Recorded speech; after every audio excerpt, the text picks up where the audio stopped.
Larkana bureau time में हाज़िर आहियूं। जीअं त हर साल नवंबर डिसंबर इहे 2 महीना सॼी सिंध पंहिंजो सकाफ़ती ॾिहाड़ो मल्हाईंदी आहे ऐं इन हवाले सां हिन साल बि भरपूर जेके आहिनि तयारियूं कयूं पियूं वञनि सकाफ़ती ॾिहाड़ो मल्हाइण जे हवाले सां। ऐं लाड़काणे जे अंदरि मुख़्तलिफ़ मकतब फ़िक्र जा जेके माण्हू आहिनि उहे मुख़्तलिफ़ तरीक़नि सां पंहिंजे कल्चर खे ऐं सकाफ़त खे मुतारिफ़ कराइण ऐं दुनिया जे ॾाढो इहो मैसेज ॾियणु त हीअ सिंध जा जेके माण्हू आहिनि पंहिंजी सकाफ़त सां, पंहिंजे कल्चर सां, पंहिंजे रहण करण सां, पंहिंजे रीतियुनि रस्मुनि सां, पंहिंजी ॿोलीअ सां, पंहिंजी धरतीअ सां तमामु घणो प्यारु कनि था ऐं उनजो मुख़्तलिफ़ अंदाज़नि में जेको आहे सो इज़हार कनि था। सो लाड़काणे जे अंदरि तमामु वॾियूं तयारियूं आहिनि इन हवाले सां ऐं मुख़्तलिफ़ स्कूलनि में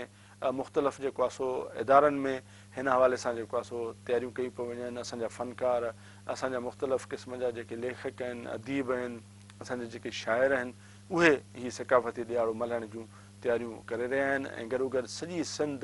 जा जेके माण्हू आहिनि उहे पंहिंजो सकाफ़ती ॾिहाड़ो मल्हाइण जे सिलसिले में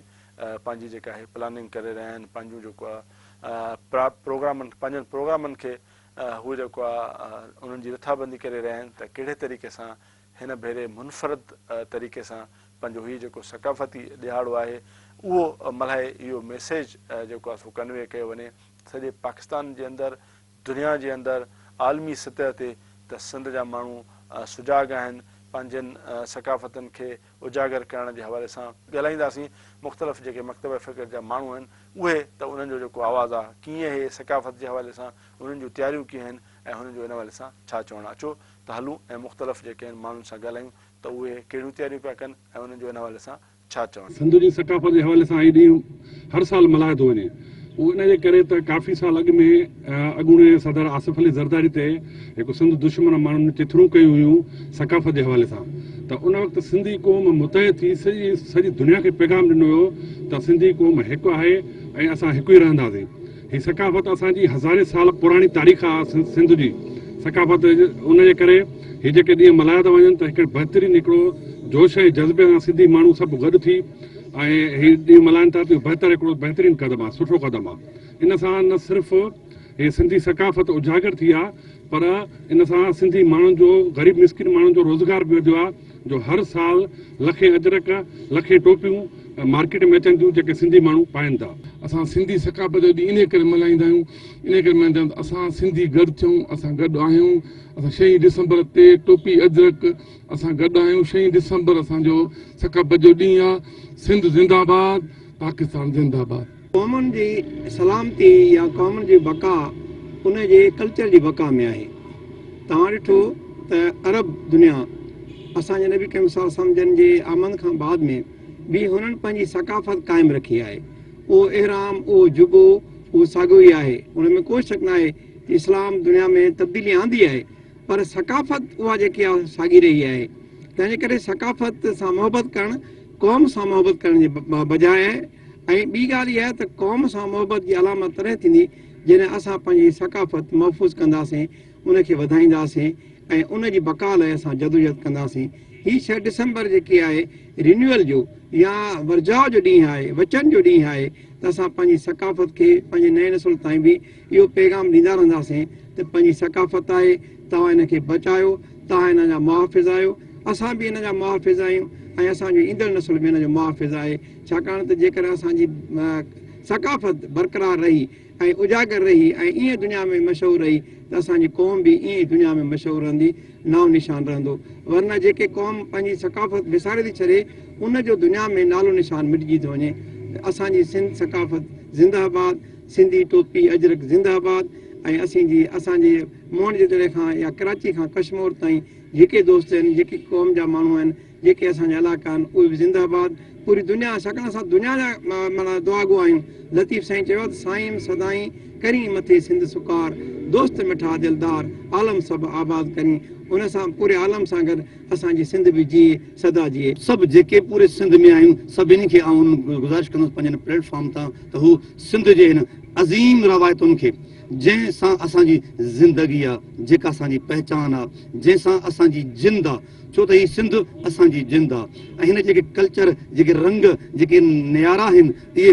कश्मीर खां कराची ताईं सॼी सिंध पीरीअ जो पाछो आहे ऐं असांखे पंहिंजे सिंध ते नाज़ आहे ऐं सिंधी हुजण ते बि नाज़ आहे ऐं असीं हमेशह इहे ॾिहाड़ा इहे हर साल वांगुरु ईअं पुरजोश अंदाज़ सां मल्हाईंदासीं छो त हीअ ॾिहाड़ा असांजे कंहिं ईद खां घटि न आहिनि। असुलु ईद जी माना बि ख़ुशी आहे जेका असांखे ख़ुशी हिन ॾिहाड़नि में हिकिड़ो पंजाब जो अहसासु थिए थो। टोपी अजरक ऐं पटको मान असांजो सिंधी असांजो जो नाम हिनखे खणनि पिया असीं वॾे फ़ख़्र सां चऊं था त जीअं सिंध जीए सिंध वारा जीअनि सिंधी टोपी पटके अजरक वारा जीअनि सॼी सिंध जीए सिंध टीवी जीए। तमामु पुरजोश ऐं बहितरीन अंदाज़ सां मल्हायो मिसकिन अरबाब जी ज़ेर निगरानी मल्हायोसीं। असां जेको आहे न सिंधी जेके माण्हू आहियूं असांजो हीउ कल्चर आहे टोपी अजरक कल्चर आहे। इन मल्हाइण जो मक़सदु सिर्फ़ु इहो न आहे त टोपी ऐं अजरक सां पाए ऐं असां जेको आहे हिकु ॿ जेको आहे सॉन्ग्स ॿुधी ऐं कयूं। हीअ हिकिड़ी असांजी जेको वॾनि जी सकाफ़त आहे इहा असांखे मेंटेन करणी आहे इहा असांखे ज़ाहिर करणी आहे सॼी दुनिया में त असांजी हीअ सकाफ़त आहे मुंहं जे दड़े खां निकितल आहे सकाफ़त। हीअ हमेशह ज़िंदा रहण जे लाइ असां जदोजहद कंदा रहंदासीं। असां हिन सकाफ़त जे तवसर सां इहा बि शइ वाज़ह कंदा हलूं सिर्फ़ु असांखे सकाफ़त न आहे करणी असांखे ॿियूं बि जेके अमली जेके ॻाल्हियूं आहिनि जेके तालीम आहे साइंस आहे टेक्नोलॉजी आहे जेको बि ॿी दुनियाऊं जेके बि आहिनि बिज़नेस आहे उन्हनि ते बि असां सिंधियुनि खे अॻिते वधिणो आहे। सिर्फ़ु असांखे ईअं न आहे सिर्फ़ु हिन ॾींहं ते असां हिकिड़ी माना हिकिड़ो पाण में वाइदो कयूं वचन कयूं त बाबा असांजे ॿारनि खे नियाणियुनि खे तालीम बि हासिलु करणी आहे उन सां गॾोगॾु उन्हनि खे अॻिते बि वधिणो आहे उनखे मुआशी तरक़ी बि ॾियणी आहे उनखे साइंसी तरक़ी बि ॾियणी आहे इल्म जी बि ॾियणी आहे दीनी बि ॾियणी आहे दुनियावी बि ॾियणी आहे। इहा बि हिकिड़ो इहो ॾींहुं असांजो वचन कयो। ऐं हे जेके अॼु दोस्त असां सभु हिते गॾु थिया आहियूं बख्तावर पार्क लाड़काना में तमामु सुठो प्रोग्राम थियो आहे सिंधी सकाफ़त डे जे हवाले सां तमामु दोस्तनि खे मुबारक हुजे ऐं हीअ सिंधी ॾियारा सिंध जे सकाफ़त जा ॾियारा हर वक़्तु मल्हाईंदा रहनि पूरी सिंध में ऐं हुकूमत खे बि सिंध खे खपे त हिननि प्रोग्रामनि खे अवलियत ॾियाराए ऐं इंटरनेशनल लेवल ते हिन सिंधी क़ौम जे जेका आवाज़ आहे उनखे मथे उथारियो वञे त जीअं दुनिया खे ख़बर पए त का पाकिस्तान में सिंधी क़ौम बि हिकु बहादुर क़ौम आहे। तव्हां सभिनी दोस्तनि जी महिरबानी जेके अॼु हिते गॾु थिया आहिनि बख्तावर पार्क में हीउ तमामु अॼु बहितरीनु प्रोग्राम थियो आहे। सभिनी दोस्तनि खे वरी बि मुबारक। सिंध टीवी तमामु लाड़काणे में हिकिड़ो बहितरीनु जामिया प्रोग्राम पई हलाए पूरी सिंध में हुन जा प्रोग्राम वसी तर पिया थियनि ऐं हीअ तमामु उन्हनि जूं काविशूं आहिनि। सिंध असांजी एॾी त प्यारी आहे जंहिंमें असांजा सुहिणा सिंधी सुहिणा भाइर ऐं सिंध जा प्यारा माण्हू वसनि था ऐं सिंध जी एॾी मिटी त मिठी आहे जो उन लाइ नबी साईं बि फरमायो त मूंखे थधी हीर थी अचे पई। हाणे इन नबी साईं जॾहिं फरमायो आहे त इन खां अंदाज़ो लॻायो त तव्हां सिंध असांजी केॾी शादो आबाद आहे ऐं सिंध जहिड़ो पूरी दुनिया में कोई इलाइक़ो कोन्हे जो सिंध सां जेको मतिलबु मुक़ाबिलो करे छो। सिंध असांजी एतिरी त हसीन आहे एतिरी हसीन आहे असांखे उनखे सां दिलि जो ऐं प्यारु आहे ऐं असां सदा चाहींदासीं असांजी सदा ई सिंध असांजी आबाद रहे। मूंखे इंतिहाई ख़ुशी पई थिए त असां पंहिंजे सिंध अमर जी ऐं उनजी सकाफ़त उन जो कल्चर खे उजागर करण लाइ असां ॾींहुं मल्हायूं पिया। उन लाइ मूंखे इंतिहाई ख़ुशी थी आहे ऐं मां ख़ासि करे सिंध टीवी जे सथ जो मां निहायत शुक्रगुज़ार आहियां जिन असांखे रिकॉर्ड करे ऐं पंहिंजे ॿुधंदड़नि खे पंहिंजे सिंधियुनि भाउनि खे असांजा आवाज़ पहुचायो। सिंधी कल्चर जेको आहे सो वेस पहिरें सॼी फैमिली खे असांजे लाइ ॼण इहो ईद जो ॾिहाड़ो आहे। ईद वांगुरु सेलिब्रेट कंदासीं हिन ॾींहं खे असां न पर सॼी सिंध छो त असांजो जेको कल्चर आहे मुंहं जे दड़े खां वठी असांजो सुञाणप आहे। I appreciated efforts taken by the Sindh television network to introduce the Sindhi culture national and international level. असीं थोरा हितां आहियूं सिंध टेलीविजन नेटवर्क वारनि इहो असांजे लाइ ईद जो ॾिहाड़ो आहे। सॼी फैमिली जेका आहे सो ड्रेसूं ठारायूं सिंधी जेको आहे अजरक टोपियूं सिंधी जेको आहे सो ॿारड़नि मुंहिंजनि नियाणियुनि गज बज ठाराइनि अजरक जेको आहे सो हिन ते उहो बाक़ाइदे भरपूर नमूने सां सेलिब्रेट कंदासीं इनशा अल्लाह। मुंहिंजे सिंध वासियुनि खे कुझु वक़्त खां पोइ असां हीअ धरतीअ जो जेको ॾिणु आहे सिंधी जा ॻाइण ऐं मल्हाइण मल्हाइनि था ऐं दुनिया खे ॿुधाइनि था त असां बि सिंधी क़ौम आहियूं। जॾहिं त तव्हांखे ॼाण आहे त हिनखे बाबुल इस्लाम कोठे वियो आहे। असांजी हिकिड़ी सकाफ़त आहे, तमामु सुठी ॻाल्हि आहे त असां इहे धरती ॾींहुं मल्हायूं था ऐं नए नसुल खे इहा बि ॼाण आहे ऐं उन्हनि खे जाॻायूं था त बाबा असांजी इहा धरती अज़ीम आहे। इन जे करे सॼी दुनिया खे इहो आगाही ॾियणु चाहियूं था त हीअ असांजो धरती जेकी आहे ईद आहे ऐं असां भरपूर नमूने सां मल्हाईंदासीं। ईद जीअं मल्हाईंदासीं, पंहिंजे बचनि खे वठी करे सुठियूं टोपियूं पाराए, अजरक पाराए अचे गॾु सिंधियुनि सां झुमिरियूं हणंदासीं। सिंधी सकाफ़त जो ॾियारो जेको असां सिंधी सॼी सिंध बल्कि धाम धूम सां मल्हाईंदा आहियूं। हाणे त इहो ट्रेंड थी वियो आहे ऐं इहो ट्रेंड थियणु घुरिजे, जॾहिं त सभई क़ौमूं पंहिंजो को न को ॾींहुं मल्हाईंदियूं आहिनि ऐं असां सिंधियुनि जो इहो ॾींहुं मुक़ररु आहे 6 डिसंबर ते। असां सभई सिंधी पूरी दुनिया में जिथे जिथे बि सिंधी रहनि था हिकिड़ो ईद जो ॾींहुं तौर करे मल्हाईंदा आहियूं ऐं तमामु घणी ख़ुशी थींदी आहे। असांजा नंढा ॿारड़ा, असांजा बुज़ुर्ग, असांजा नौजवान मोकलूं करे करे ऐं रोडनि ते अचनि था या अहिड़नि माॻनि ते वञनि था ऐं जिथे बि सिंधियुनि जे लाइ ॻाल्हि ॿोल थिए थी ज़बरदस्त इज्तिमा थियनि था ऐं इहो हिकिड़ो तमामु सुठो सवण आहे। इहो थियणु घुरिजे ऐं आउं पाण बि तयारु आहियां, मुंहिंजा नंढड़ा या मुंहिंजा दोस्त, असां सभई उन ॾींहं ते ईद तौरु इहो ॾींहुं मल्हाईंदा आहियूं ऐं ॾाढी ख़ुशी थींदी आहे जॾहिं टोपियूं पाईंदा आहियूं, पंहिंजा पटका पाईंदा आहियूं, अजरक ओढ़ींदा आहियूं ऐं ॿियो सकाफ़ती रंगनि में हूंदा आहियूं, ॾाढियूं झुमिरियूं हणंदा आहियूं ऐं ख़ुशियूं मल्हाईंदा आहियूं। मूंखे त तमामु घणी ख़ुशी थींदी आहे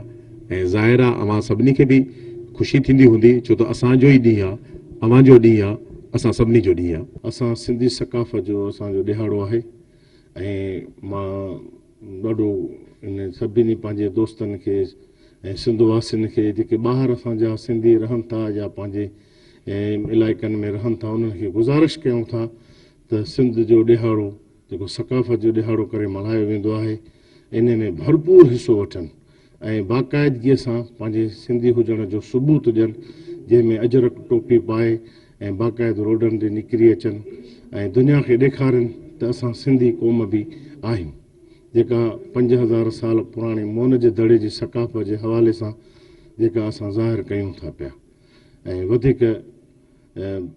दोस्तनि खे वधि में वधि गुज़ारिश आहे त महिरबानी करे सिंधी सकाफ़त जो ॾिहाड़ो जोश ऐं जज़्बे सां मल्हायो वञे। सिंध ऐं सिंध खां ॿाहिरि रहंदड़ सभिनी सिंधियुनि खे अमजद गुल जे तरफ़ां सेक भरियो सलाम क़बूल पवे। अॼोको जेको हे 6 डिसंबर जो ॾींहुं आहे इहो घर खां शुरूआत आहे ऐं घर खां पोइ प्रेस क्लब लाड़काणो, उन खां पोइ arts council of Pakistan Larkana ऐं दोस्तनि जूं काफ़ी तक़रीबूं रखियल आहिनि जिते हीउ सॼो ॾींहुं सेलिब्रेट कबो ऐं मुंहिंजे ख़्याल में पूरी वर्ल्ड में जिते बि सिंधी रहनि था उहे हिन ॾींहं ते जोश ऐं वलवले में हूंदा। उन्हनि खे चवण जी का बि ज़रूरत कोन्हे त उहे जोश सां मल्हाइनि, छो जो असां हर दफ़े इहो ॾींहुं जहिड़े तरीक़े सां मल्हाईंदा आहियूं त सैटेलाइट जी जेका बि असांजी चैनलनि जी दुनिया आहे उहा उनखे भरपूर कवरेज ॾींदी आहे ऐं सभु ॾिसंदड़ घरनि में या किथे बि सफ़र में, हींअर त डिजिटल दौर थी वियो आहे, लाइव पंहिंजे मोबाइल ऐप ते बि हर चैनल ॾिसी सघे थो, उते दुनिया जा सभु माण्हू इहा लाइव कवरेज ॾिसंदा आहिनि त असांजे सिंध जी का बि कुंड ऐं दुनिया में रहंदड़ जेके बि सिंधी जिते रहनि था उहो उते कंहिं बि हिसाब सां पंहिंजी उन एक्टिविटी में ढिला न हूंदा आहिनि, बल्कि जोश ऐं वलवले सां हूंदा आहिनि। असां सिंधियुनि जे लाइ ईअं सम्झो त हिकिड़ा ईद जो ॾिहाड़ो आहे ऐं इनखे सदाईं त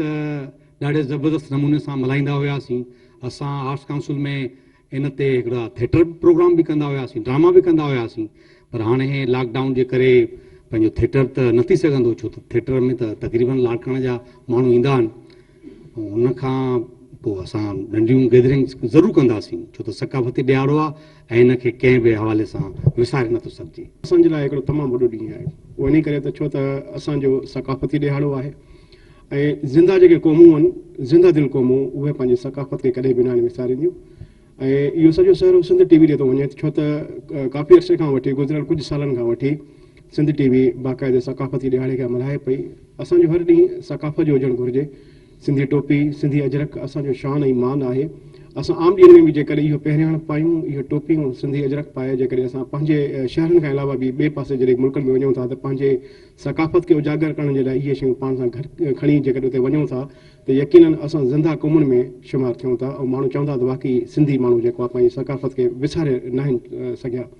सो मां तमामु मोज़िज़ ॾिसंदड़नि खे 6 डिसंबर जो ॾींहुं सकाफ़ती ॾींहुं जे खोड़ सारियूं वाधायूं ॾींदुसि त 6 डिसंबर ते निकिरो, ॿाहिरि अचो, पंहिंजो पाण खे सिंधी लिबास में ओढ़े, अजरकूं टोपियूं पाए ॿाहिरि रोडनि ते अचो त जीअं माण्हू सम्झनि त असां सिंधी पाण में केॾा मुतहद मुतफ़िक़ आहियूं। सिंधी सकाफ़त जे ॾियारे ते मूंखे जेको लॻंदो आहे, जेको मां करणु चाहींदो आहियां उहो स्पेशली थोरो ख़ासि हूंदो आहे। उहो इन करे त पंहिंजे तरफ़ां मां इहो कोशिशि कंदो आहियां त जेको मुंहिंजे तरफ़ां मैसेज वञे पंहिंजी क़ौम ॾे, सिंधियुनि ॾे, उहो इहो वञे त असांजी जेका तहज़ीब आहे क़रीबन 4000 साल 4500 साल पुराणी मौर्य दड़े जी तहज़ीब आहे। ऐं मां इहो मैसेज कन्वे करण जी कोशिशि कंदो आहियां त जेको असांजो कल्चर आहे, जेको असांजी सकाफ़त आहे, त मां उनखे पोर्ट्रे कंदो आहियां, कोशिशि कंदो आहियां त मां ॿुधायां माण्हुनि खे त असां सिंधी छा हुयासीं, छा आहियूं ऐं छा थी सघूं था। कोशिशि इहा हूंदी आहे। बाक़ी पहनावो अगरि तव्हां पुछो था त अजरक हूंदो आहे, टोपी हूंदी आहे, मूंखे, मुंहिंजे ॿारनि खे, मुंहिंजी फैमिली खे, ऐं उनखे भरपूर तरीक़े सां असां मल्हाईंदा आहियूं। जी हिकिड़ी इंतिहाई अहमियत जोगी हैसियत आहे ऐं असांजे तसलसल सां हिन सिलसिले खे अॻिते वधाईंदा अचूं था। इन मां हिकिड़ी शइ आया थिए थी त बुनियादी तौर ते सिंधी क़ौम जो पंहिंजो इज्तिमाही तशख़ुस उजागर थिए थो ऐं असां इन ई ॾींहं ते जेको हिन भेरे मुंहिंजे ख़्याल में हर हफ़्ते में पहिरियों ॾींहुं जेको आचर जो थींदो आहे त 6 डिसंबर ते असां हीउ जेको अहम ॾींहुं मल्हायूं था। इन जो बुनियादी फ़लसफ़ो जेको आहे उहो इहो ई आहे त सॼी दुनिया खे ऐं हिन ख़िते में रहंदड़ उन सभिनी क़ौमुनि खे इहो उजागर करिणो आहे उन्हनि जे अॻियां त सिंधी क़ौम पंहिंजे बुनियादी तशख़ुस खे उजागर करे थी ऐं उन फ़लसफ़े खे अॻिते खणी अचूं था। ऐं यकीननि हीउ सिलसिलो, हीउ ॾींहुं असांजे इज्तिमाहीत खे उजागर करण में अहम किरदारु अदा करे थो। ऐं इन में बुनियादी तौर ते जेका शइ अहमियत जोगी आहे उहा इहा ई आहे त असांजा उहे सभई इवेंट्स जेके आहिनि, मुख़्तलिफ़ अदबी आहिनि, सकाफ़ती आहिनि, या असांजा जेके ट्रेडिशनल जेके ॿिया सिलसिला जुड़ियल आहिनि असांजे कल्चर सां, असांजे माहौल सां, उन्हनि सभिनी खे हिन ॾींहं ते उजागर करणु घुरिजे त जीअं असां पंहिंजे मुकमिल जोहर सां, पंहिंजे सकाफ़ती कल्चर सां उजागर थियण में अहम किरदारु अदा करे सघूं। ऐं हूअं बि सॼी दुनिया ॾांहुं असांजो इहो हिकिड़ो नियापो वञे थो त बुनियादी तौर ते सिंधी क़ौम जेका आहे पुरअमन ऐं भरपूर नमूने सां पंहिंजे जज़्बनि खे इज़हारींदड़ ऐं तारीख़ी तसलसल सां लाॻापो रखे थी। 5000 साल पुराणी तहज़ीब जेकॾहिं असां ॾिसूं था त उन में जेको असांजो स्टिचो आहे उनखे जेकॾहिं नज़र में रखूं था त इहो जेको मोनोग्राम आहे उहो बुनियादी तौर ते असांजे अजरक जी सुञाण आहे ऐं उन ई तसलसल सां असां जुड़ी वञूं था। तंहिंजे करे हीउ ॾींहुं असांखां इहा बि तक़ाज़ा करे थो त हर साल जेको असां ॾींहुं मल्हायूं था उन में घटि में घटि इन शइ जो बि एहतिसाब थियणु घुरिजे, छड़ो नारेबाज़ी न हुजणु घुरिजे, सिर्फ़ु इहे ॻाल्हियूं न हुजणु घुरिजनि जेके असां नची करे या घुमी फिरी करे ॾींहुं मल्हायूं ऐं उनजी अहमियत खे उजागर कयूं। इन जी पंहिंजी जाइ ते हिकिड़ी अहमियत आहे, पर असां इहा शइ बि तक़ाज़ा करे थी असांखां त असांजा माण्हू कहिड़ी कहिड़ी फील्ड में कहिड़ो कहिड़ो कमु कनि था, घटि में घटि उन्हनि जी शख़्सियत खे बि उजागर करणु घुरिजे। जीअं ईद मल्हाइबी आहे, रमज़ान जी हज वारी, उन तरीक़े सां असां मल्हाईंदा आहियूं। उहो इन करे मल्हाईंदा आहियूं त हीउ ॾींहुं जेको आहे सिंधी माण्हुनि जे सकाफ़ती ॾींहुं आहे, उनखे उन हवाले सां असां ॾिसंदा आहियूं ऐं पंहिंजे घरनि में सिंधी खाधा ऐं नंढड़नि ॿारनि खे सिंधी ड्रेसियूं, अजरक, टोपियूं ऐं उन सां गॾोगॾु सिंध जी सकाफ़त जे हिसाब सां सेमिनार, लेक्चर, स्कूलनि में सकाफ़ती शो, इहे समान असां कंदा आहियूं। असांजो हीउ जेको ॾींहुं आहे उहो सिंधी माण्हुनि जो सही माना में ईद जो ॾिहाड़ो आहे आउं सिंधी माण्हुनि खे इहो मैसेज ऐं इहो पैगाम ॾियां थो त इन ॾींहं ते पंहिंजा सभु